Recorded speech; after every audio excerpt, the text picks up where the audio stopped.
বাংলাদেশের মতো সম্প্রীতির দেশ পৃথিবীর আর কোথাও নেই।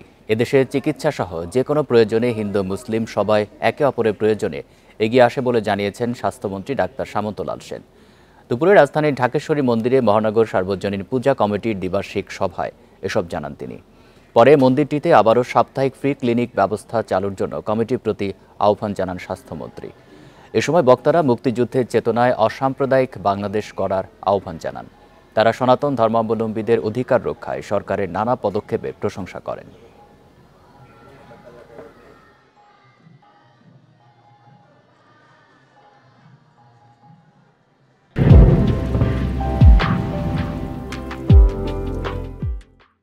সেই বাংলাদেশ যে বাংলাদেশে যখন ঈদ হয় তখন আমরা হিন্দুরা সনাতন ধর্মীরা আমরা হসপিটালে কাজ করি, বিভিন্ন জায়গায় কাজ করি, এবং যখন পূজা হয় মুসলমান ভাইরা তখন কাজ করে। তো এইরকম সম্প্রীতির দেশ বাংলাদেশে আর ছাড়া আর কোথাও আছে বলে আমার জানা নাই। আমি